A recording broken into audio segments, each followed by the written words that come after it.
Hello, everyone. My name is Sis Grosser-Ledbetter, and I'm Executive Director of Counseling, Health, and Wellness at Western Washington University.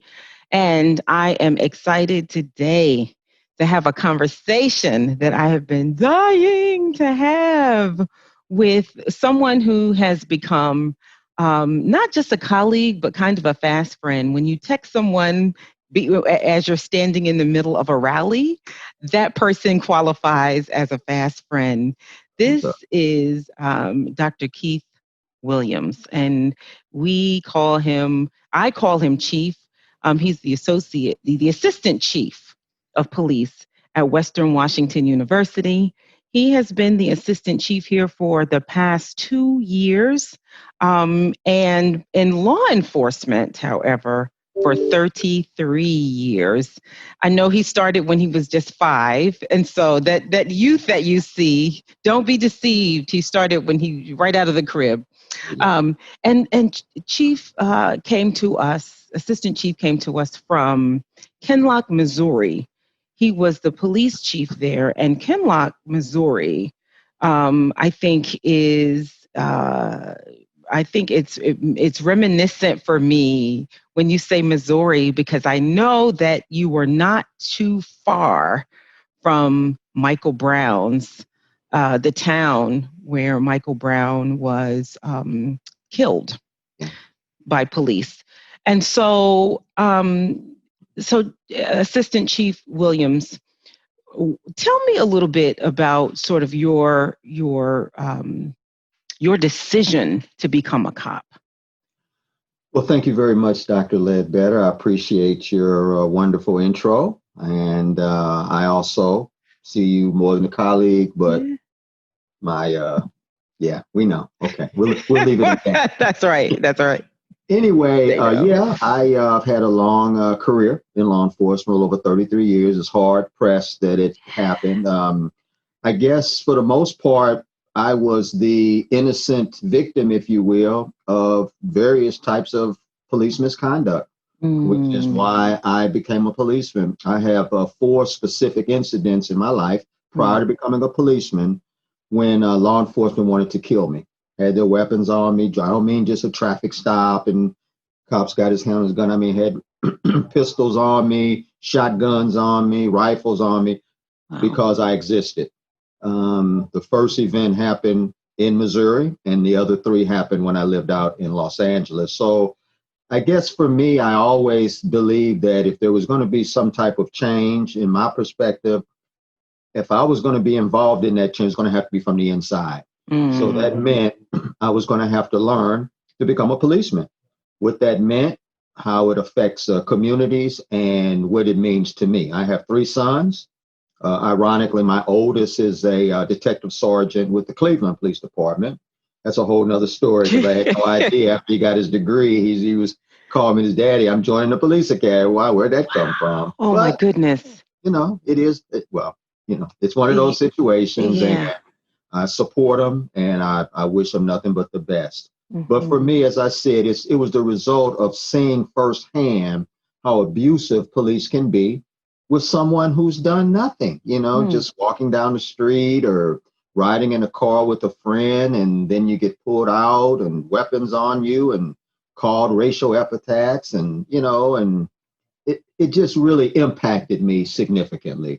And I think because of that is what brought me here today, and which, unknown to me at the time, kind of directed my passion for rebuilding those relationships between police and the communities we serve, because I saw firsthand how being abusive, excessive, and not totally understanding and using your power for good can be a negative influence in the community. So that's kind of my story. So speaking of using your power for good, you actually obtained your PhD in sociology, and you call police work an experiment. Based on where we are today, good doctor, what would you say about this experiment that you have been participating in over the past 33 years? You You come with straight home runs, Dr. Ledbetter, I tell you. I guess when you've been on both sides of Yeah. the equation, it gives you perspective.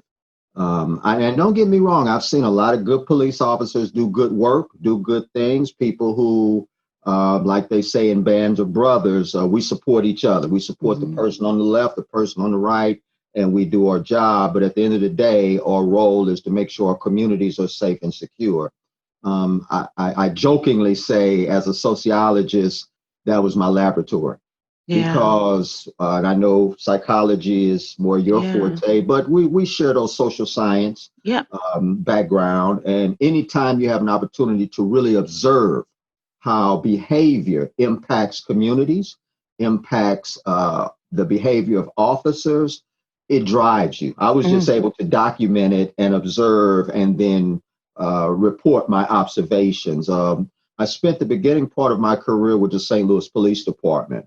And, when you go through that police academy, it's sort of kind of like a boot camp per se, only you get to go home at the end of the day and come back the next morning. Yeah. But it's very much paramilitary driven, the hierarchy of chain of command and understanding things. But one thing that is always embedded in that young officer is that you are joining a group that demands your allegiance. It demands that when challenged, you circle the wagons and you protect one another. And on the surface, that may sound kind of like a good thing, but when you look at it from a much deeper perspective, when circling those wagons means no longer you will have transparency or you will not tell the absolute truth, that's a problem. Two things I've always pushed for as a policeman is transparency and accountability. When you remove those from police work, you are doing nothing but looking for opportunities for issues because people take advantage of these situations. So for me, having the opportunity to deal with a variety of situations, I think as a young police officer, once you graduate from the academy, you do 12 weeks on field training. And within that 12 weeks of field training, I might have been involved with directly or indirectly, maybe 7 or 8 homicide investigations, 7 or 8 search warrants for narcotics. I mean, a lot of high profile activity. You have to hit the ground running. I know a lot of officers who work in other areas may not even see that much activity within their first 10 years. In St. Louis City, you saw it right out the gate, but there's an indoctrination process. And that indoctrination process demands your allegiance. I can remember when I graduated from the police academy, I was always fascinated with defensive tactics, which is, for lack of a better word, empty hand control for police officers when confronted by violence, how you neutralize it, everything up until the use of your firearm. Everything before that, that's what defensive tactics is. So I was so impressed by the things I saw and what it could do. I knew I wanted to be an instructor. So after about 3 years on the street, I was detached periodically to the academy to teach.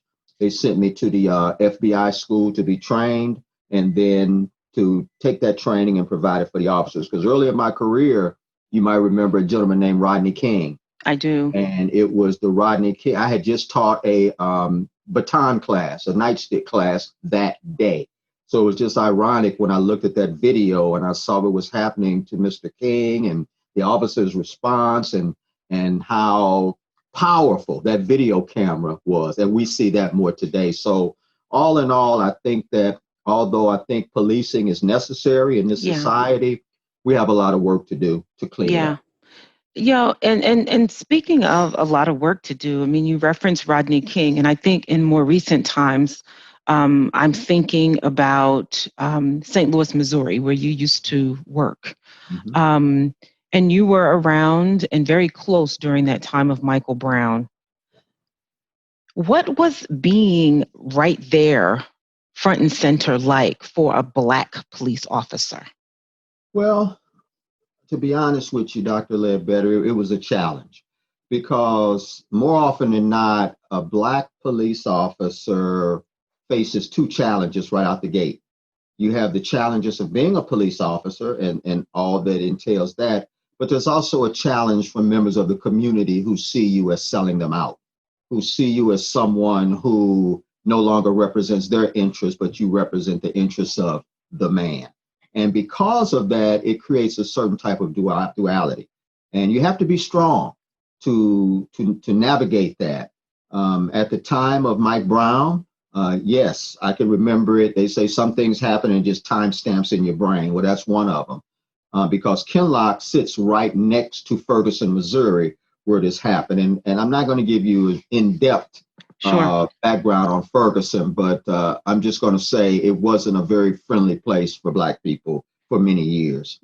They drove a lot of their revenue through excessive tickets for people of color, and the way that they treated individuals when they were making arrests or doing stops was pretty brutal, which is why after Mike Brown and the FBI came in and a variety of other measures were taken, they quickly knew that they had to make changes there, and a consent decree had to come down to take over the operation of that department. And it's only because of some systemic issues that had been allowed to go on unchecked for too long. And then after the shooting of Mike Brown, to just leave his body in the street like that for so long just really was amazing. And one thing I've never to this day been able to figure out is that after the incident, that department collected all cell phones from anybody in that area. And to this day, I have no idea what was revealed on those phones. So I can't say if it was something that would have changed the outcome. But for me, as a policeman, we're just naturally suspicious.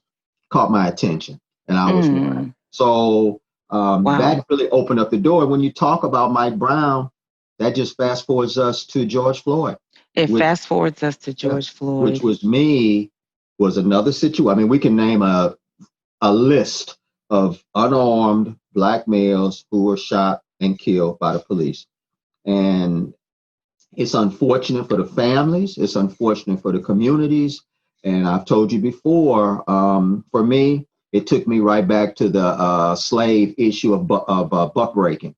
Right. Which was that process of taking the strong slave, tying him to the ground, and the master would rape the individual in front of his family, in front of his community, to degrade him, humiliate him to the point that his value began to become decreased. And when I saw George Floyd and how the officer was engaging and keeping his knee on his neck, it just took me there. Wow. And it's unfortunate. So we have to stop that behavior. Yeah. Hold each other accountable. Absolutely. And you talked about buck breaking, and you also are an avid teacher and really believe in experiential learning. And one of so you've written a book, and we'll share it with our viewers afterwards, because I don't remember. I have read it, but the title kind of escapes me. The Broken Badge. The Broken Badge. Mm-hmm. So we will share information about that in our notes. But when you think about where we are now, there are calls and cries to defund the police. Talk to me about how you feel about that when you hear that. Well, I guess on the surface, it does create a knee-jerk reaction. Yeah.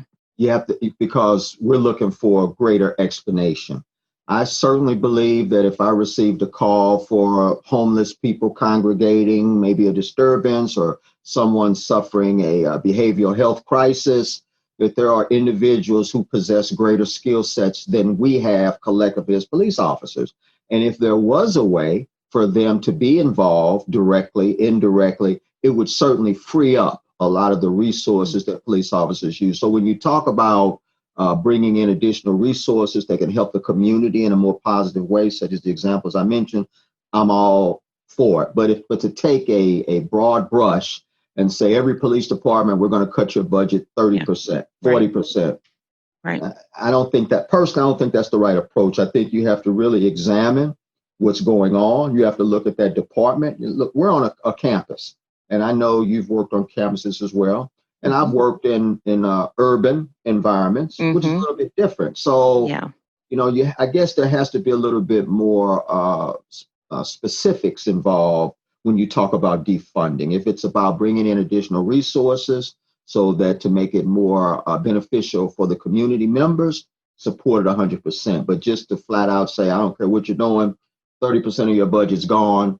I don't really think that's the approach. And I think when most Americans are polled, in any community, they want to feel safe. Right. They want to know if there's an incident, there will be someone who will respond and will do the appropriate thing. They don't want someone come. I mean, look, there's so many videos of African Americans calling the police on others, and then they get arrested or they get shot, and they're the victim. So it's quite sad, but that's kind of my perspective. Yeah. And defunding the police, I hear what you're saying. It's not necessarily the answer, but you've got some ideas about some things that might work. I know you've said that bias policing must be eliminated. What does that mean? How do we do that? You know, I can tell you incident after incident after incident, as a young police officer, as a field training officer, as a detective, talking to other officers, it's standard practice. 3 black males in a vehicle, 4 black males in a vehicle, pull them over. Somebody's doing something wrong. They either got a gun, somebody's wanted, and if we get them out and talk to them and nobody's wanted and we run them, somebody's lying. So we got another problem. So it's just when you just look at people on the surface, and I've talked to police officers who have told me, hey, black people are genetically predisposed to be criminals. You can't help it. You were born to be a criminal, you know, and when I hear officers just casually speaking like that, I'm offended, actually. Yeah. You know, and I think that we have to get some perspective on that and have to have an understanding, because you can look cross cultures. You can look at individuals in many communities. I don't know anywhere in the world, and I've traveled a little bit, where there's not crime, where there aren't people doing drugs or doing unlawful acts. So just to identify one ethnicity or black and brown people or, you know, young people without further information. I was very impressed with Washington State, which is where we are now, because there was some questionable policing done many years ago on something called the pretextual stop. And the pretextual stop allowed officers to engage individuals, pull them over if they observe a violation. So if I see individuals in a vehicle, 4 individuals in a vehicle, I think they've got a weapon, I think they've got drugs, but I have no probable cause, but they don't use their blinker when they move into the left lane, or they go through that stop sign a little too fast. Oh, that's the pretext, pull them over. You don't need probable cause. Well, Washington State said, no, you got to have probable cause. So, and this was years ago. And so I guess it's ironic that I find myself here, but I was always impressed. Wow, you're a state government is going up against federal government and trumping them. And I shouldn't say that, but and going up against it and doing the right thing. And I said, boy, that's just fantastic. So, and that's what we should be doing, because when you let that officer have just unlimited powers with no checks, you're creating issues that are going to come back and bite you every time. So you've been on Western's campus for a couple of years, and as far as I recall, there's been no discharge of a weapon on Western's campus in recent memory. But you've also worked out in the non-academic world.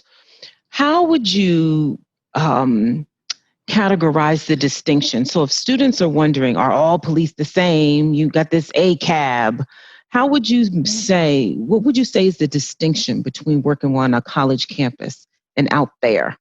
Yeah, very good question. Well, number one, we have a responsibility to these students and the parents. You know, I tell my officers all the time, you know, we are surrogate parents, so to speak. You know, we're responsible. And I would want to make sure that my children were with people who took their life and value to the point that as if it was their own children. So for that aspect, I think there's a little bit more connectivity. Now, when you get to more of an urban environment, as an example, when I was with St. Louis City, I had a partner at the time for a couple of years, and we'd get to work and it might be 150 calls pending as soon as we hit the door. So, and it might be 10 officers in a squad, And each sergeant is responsible for his squad. And that means you've got 10 officers, you got 100, 150 calls, and still more calls coming in. So it's just a different pace. So oftentimes you don't have time to talk to everyone, to stop at the churches, to talk to the kids playing basketball, to do the things that are going, because you have to engage people where they are. And you have to talk to people like you would want to be talked to. Where here at this campus, and I've worked at other campuses before, you have that opportunity. You have the opportunity to engage students, to talk to them. Hey, how are classes going? What do you want to do once you graduate? Where you're from? And just have those conversations. Because as I've mentioned before, oftentimes much of our student population is driven by social media. That's where they get much of their information. If you come from a place that has had adverse relationships with law enforcement, maybe you come from a Wisconsin, you come from a Kentucky, you come from a Detroit or St. Louis, whatever, and you bring that here.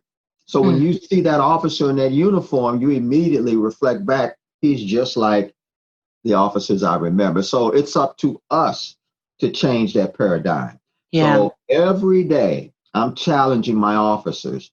We take the role. I believe in role playing. Experiential learning is just in my blood. Yes. So I would take the role of a disgruntled student who believes that officers are just representing some Nazi agenda, oppressive, racist. Why should I trust you, Mr. Policeman, when all you want to do is oppress me? Now go.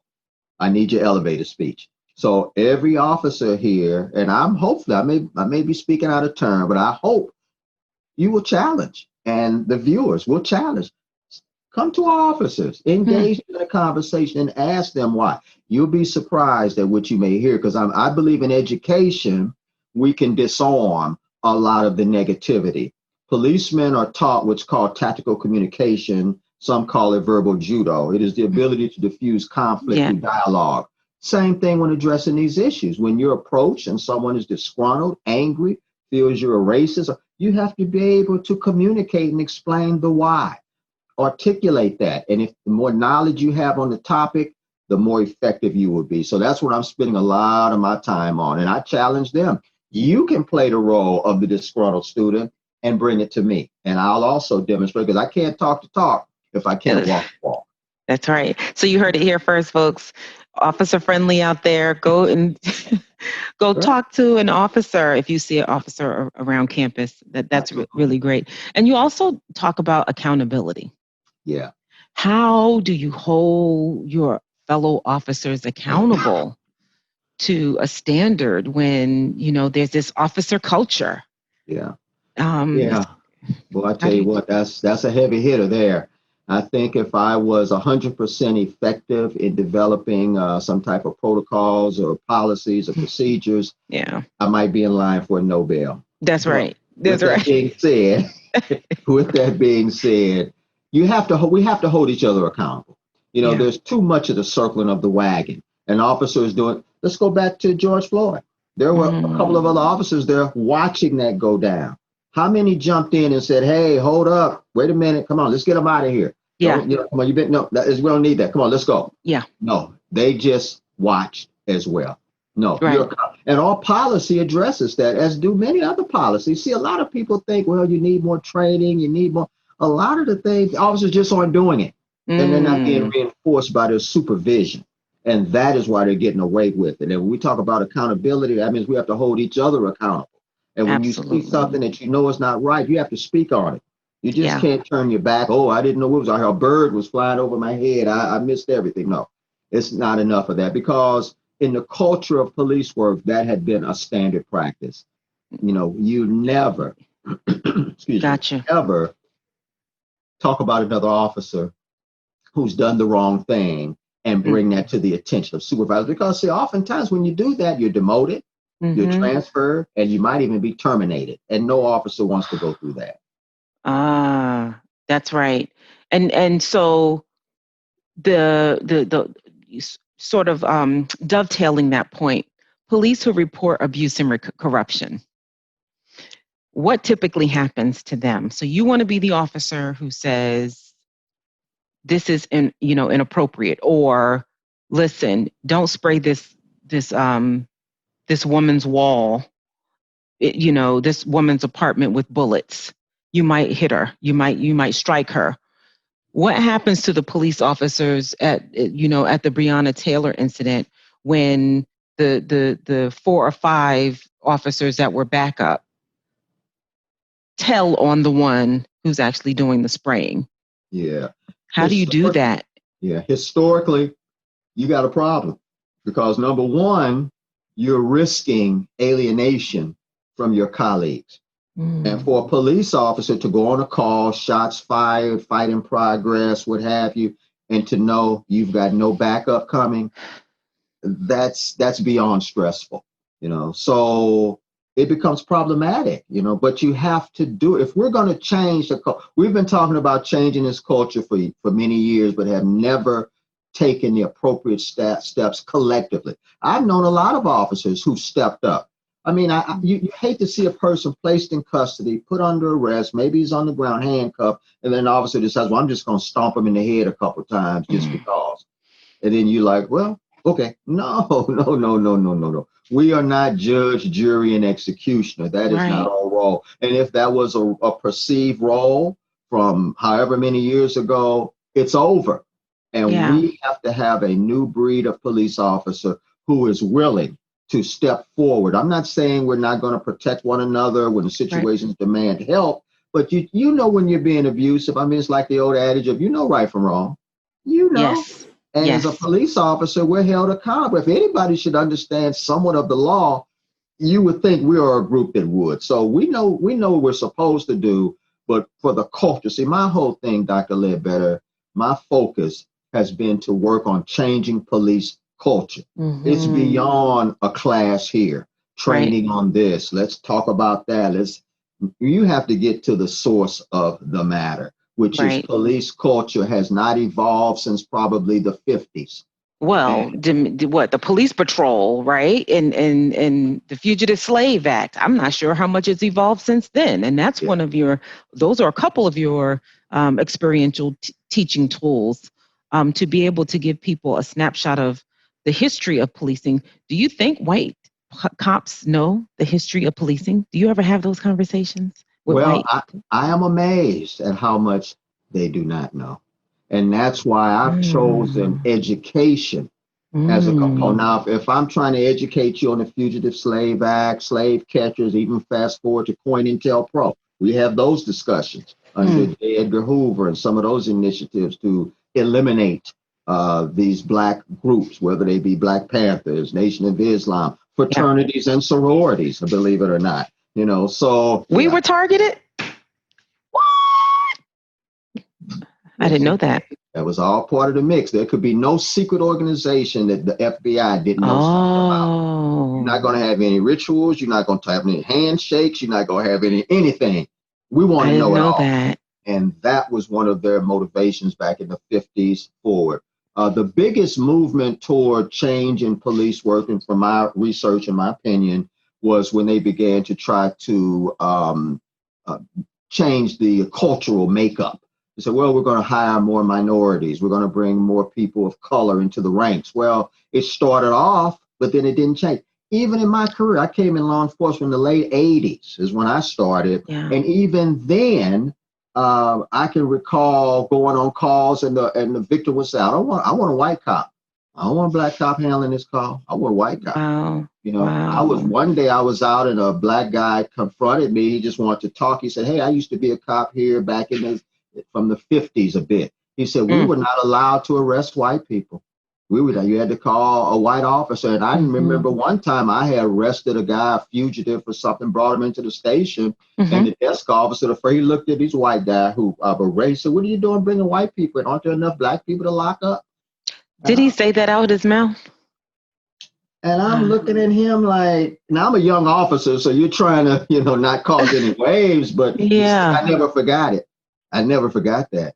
And he wasn't kidding. So, and that's not that long ago. So these behaviors are indicative of a bigger problem. Right. Going back to police culture. Yeah, it's really hard, I think, sometimes to convey how systemic it is when you start talking about culture. And so I think one of the things that sort of a mantra of mine is power corrupts and absolute power corrupts absolutely. And so when you think about how police officers in our society have so much power, and then they're infused, they're dropped into this system, right? They're in this system that says black is bad and white is right. And that implicit bias then seeps through. Yeah. I'm not sure what your thoughts are, but I'm curious to know. First, we'll sort of finish up your fourth point that you talk about a lot, which is all investigations need to be transparent. Yeah. And absolutely. So I don't know how we get to that when officers are turning off their cameras and when they're taking cell phones from the scene. How can we get to transparency?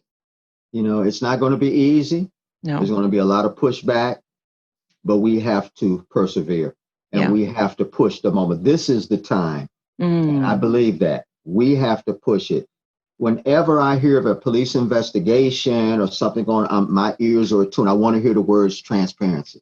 Okay. We're having this investigation. We'll be transparent and we'll make sure the information comes forward.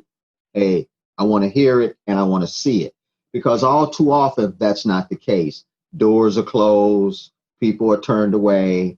We're not going to, we'll get back with you when we decide to get back with you. Internal affairs divisions are notorious for those because, it reveals a lot of information. And I think it's important to get it out there. If you're going to improve the trust with the community, then you're going to have to do these things. Now, if you have no intention of improving that relationship, then just keep doing what you're doing and things are going to get worse. But if we want to make things better, we have to build a relationship. Look, at the end of the day, there are far more people, private citizens, than there are police. These private citizens have far more weapons than the police, which is why in the event of an emergency, calls are made for the National Guard, because folks realize we are outgunned. And it's unfortunate, but it's a reality. We're a gun culture. And many people have 2, 3, 4 guns at home. I'm looking at a video and the people, they got this 4-year-old child out there shooting a rifle. I mean, what is that all about? Because I know a gun's only purpose is to destroy, period. That's what it was designed for. And so with my own children, it was education. Get away from it. If you go by your friend's house, look at my daddy's gun, get out of there. Call me. We'll come get you. Find a parent, find an adult. Not, okay, let's practice shooting in the backyard. That's exactly right. So I get that. I've had that conversation too. Oh yeah. So you're absolutely right. The accountability piece is important. The transparency piece is important. Each one of those pieces builds on the other in order to bring about change. This is a very basic plan to bring about police reform, which is what the conversation is about. So I'm going to read something and I want you to respond to it. Sure. So this is from a Louisville Metro Police Department major. Okay. Okay. Do not stop, she meant stoop to their level. Do not respond to them.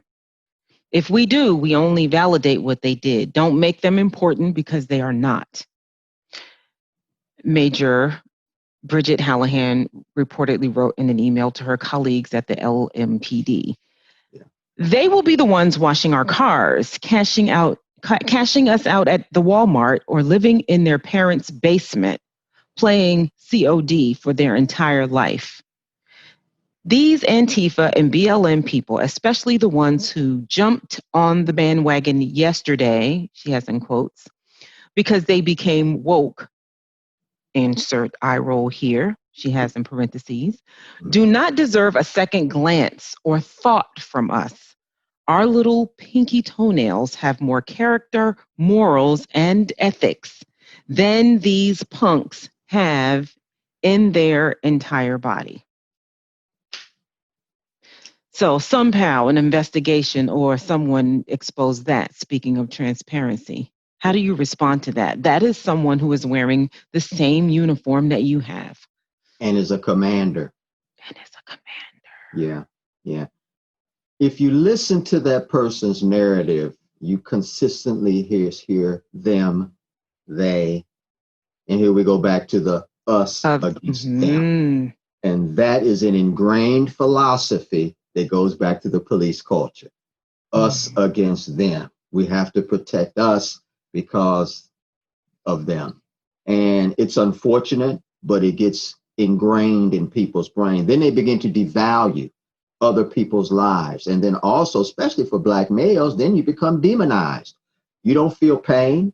You have to crack their head open or they don't understand. I knew police officers say you cannot talk to Black people unless you're cursing at them. They don't understand anything else but profanity. That's it. So they've already made up in their mind that in some way you are substandard to them, us against them. I think that major was suspended or something, which rightfully she so. Retired. Well, that's a good move. That's a good move. But look at the power and influence that that person had if it was only on one person. And I say that, and not to jump too far ahead, but I went to what they call the International Association Chiefs of Police Conference on ethics in law enforcement. This was in the late 90s, I guess. And something was revealed to me then that I never forgot. And they called it the 15-15-70 rule. And what that meant was in every major police department, 15% of that department is going to be honest all the time. 15% of that department is going to be dishonest much of the time, being it lying on police reports, planting evidence, drugs, weapons, what have you. But what really got me even more was that 70% could go either way, depending on who's watching them or who trained them. So if we're going to look at, say, the 15% that are doing the wrong thing, 1,000-person department, 150 officers, 24 hours a day, 3 or 4 various shifts, planting drugs, lying on police reports, violating civil rights, violating the Constitution. How long do you think that community is going to say, you know what, we have no faith in our police because they treat us, it's us against them mentality. And then when we do engage with them, they're doing the wrong thing. Now, again, don't get me wrong, it's not all the police, but that's a significant amount and the impact is horrific. Wow. So I know that you said that you would win the Nobel Peace Prize if you had the answer to this question, but I'm going to ask it anyway. Okay. We are where we are. We know what the chants are. Where do you think we go from here? And what are some ideas about how to get there? Well, Dr. Ledbetter, I think that much of this has to do with accountability, and it also has to do with rebuilding that relationship between the police and the communities we serve. That should be job one. Or whether you work in an urban, rural, university environment, it shouldn't matter. Your goal every day should be to improve that relationship and to find out the heartbeat of your community. So for me, change is going to have to happen by rebuilding that relationship. It's going to build for those 4 points you mentioned, the accountability and transparency, and to get rid of the bias. The bias is one of the biggest challenges because it's very easy as a police officer because you deal with so many various situations that are pretty horrific sometimes. You know, you're dealing with violence, you're seeing drug abuse, homelessness, violence against domestic abuse, child abuse. You're seeing things that no one should ever see, and it impacts you. But if you become so jaded by that you no longer have any faith in humanity, or you look at a certain ethnicity as being somehow subhuman.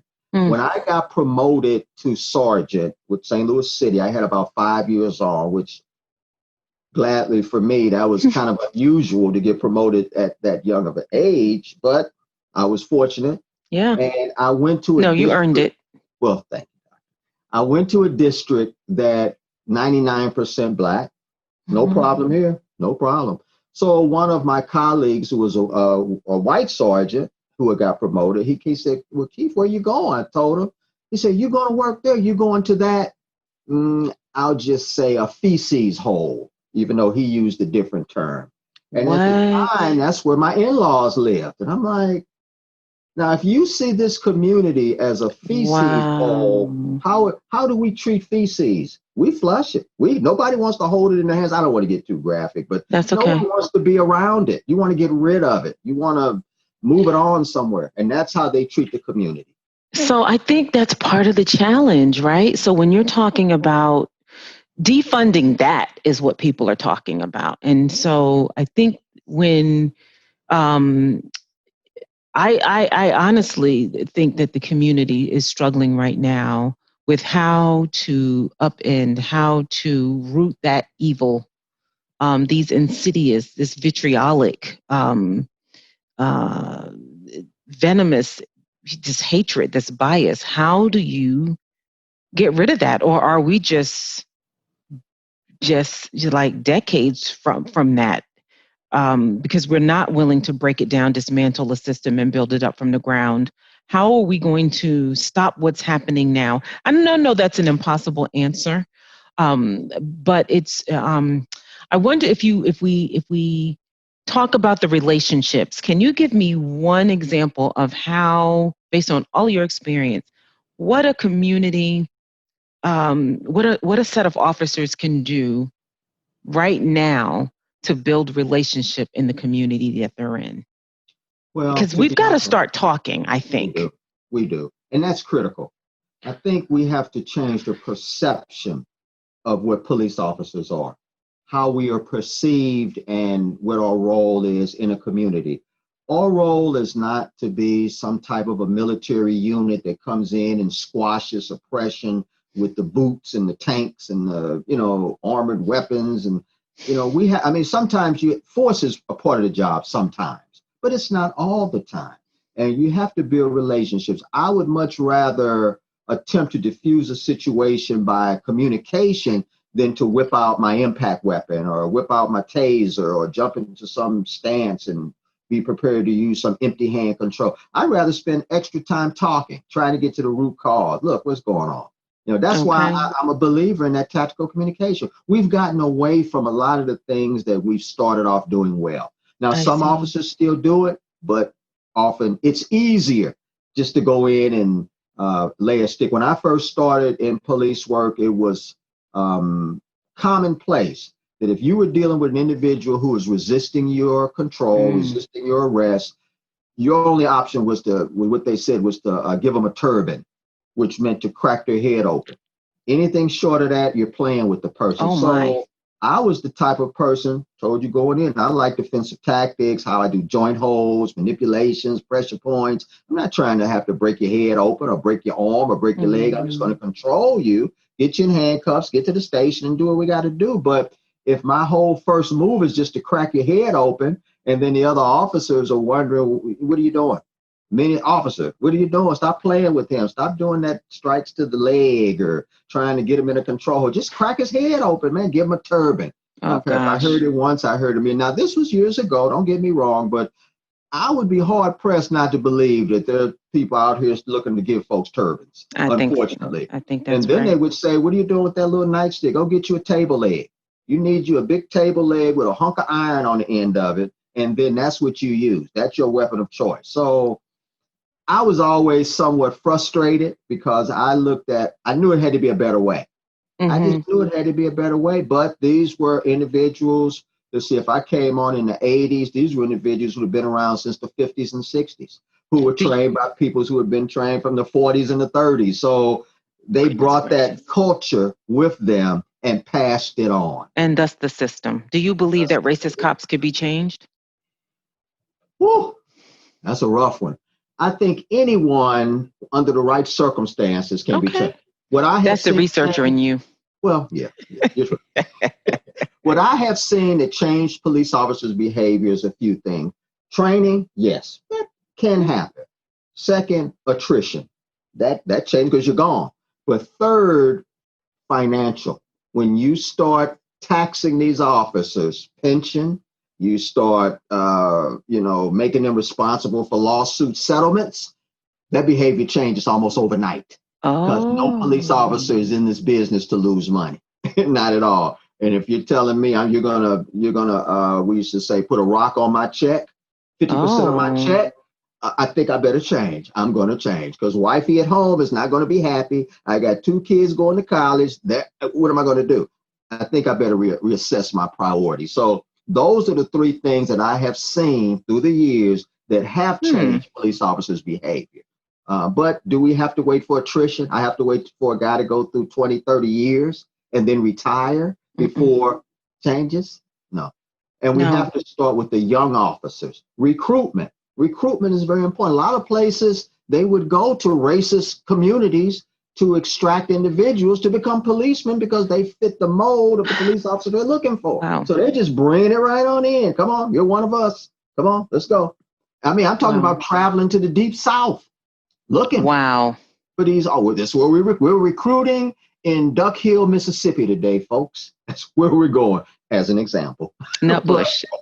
Yeah, but you know, it's just a reality. So recruitment, retention, and discipline. Discipline has not been fair. I mean, I know this is not really the venue to get into that, but just to be honest with you, when you look at discipline between Black officers and white officers, oftentimes there's a gulf, which is the same for the judicial system. So even though I'm hard on police officers, I cannot be soft on the court system. I cannot be soft on correction. Right. I cannot be soft on probation and parole because every one of those elements have issues. We are just the first part of a rung, but it goes much deeper than that. I've heard you say that. Yeah, and we have to be astute and we have to be willing to do what's necessary. Oftentimes, it's easier not to do what's necessary. Just let it go. Let it go. Yeah. And we have to get away from that. Yeah, I've heard you say, you can defund the police, but that's not going to do anything because you've got a whole criminal justice system and law enforcement system that needs to be overhauled. It's not just about the police, but this is what we look at because this is what we're presented with. The entire system needs an overhaul. Absolutely. So I'm going to just allow you to have a parting word. I could talk all day about these issues because you're just a good conversation. But we've been talking about an hour now. Can you believe that? Funny how time flies. Wow. We've been having fun. That's so right. what would you like to leave with your how about why don't you leave something for Western community? For the students at Western, what would you like them to know? Well, for the students at Western, I would just ask that you give us a chance. Don't judge us on the behaviors of others. Allow us an opportunity to show us who you are, which is as much as I'm sure our community would say the same thing. Don't judge us because I'm Black, BIPOC, however the scenario plays out. Give me an opportunity to show you who we are. But when we look at racism, when we look at white supremacy, when we look at all of these terrible scenarios, it does not feed into a positive narrative. So for the Western students, all I ask is give us a chance. Talk to the officers, challenge them, and see if they are up to the task, because then you will know and you will see for yourself. Watch how we do the things we do. I'm a big believer in renewable energy. So when I saw that they had a renewable energy team here at the university and they were in Red Square, I was right in the middle of it. Hey, what are you doing? How are we doing? What are you going to do? Because I said, this might be an opportunity. I wouldn't mind getting up on a Saturday for a few hours to help build a tiny home or something like that, or solar power. That's great. And I think I have other officers who would do the same thing, because it's that type of engagement as human beings. And also keep in mind here at Western, even though you see us in the uniform, we're also public safety. We're dealing with the fire, making sure evacuations are moving smooth. If there's an earthquake, if there's a disaster, a pandemic, we are here with you to support your survival and to provide resources to help you to stay safe. So for the Western community, I would just ask to give us a chance to show you what good policing is, give you a chance to learn. If you have questions about what we do, how we do it, why we do it, ask us. That's how don't just rely solely on what you get in social media. Give us an opportunity to show you who we are, to talk to us, And I think if you do that, you'll be pleasantly surprised. And that's what I would encourage you to do. All right.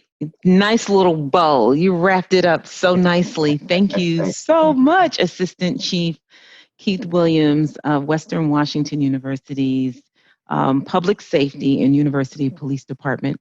I am so grateful that you took time to share space with me today and not only share your story, but share some ideas about solutions that the greater society can absolutely take advantage of, but also you took some time to also speak to our Western students. So I'm really grateful for that. So thank you so much. And I hope that you'll come back. Absolutely. We're in it to the bitter end. All right. I'll take it. All right. Thank you, Take care. Doctor. Thank you. All right. Bye-bye. Bye-bye.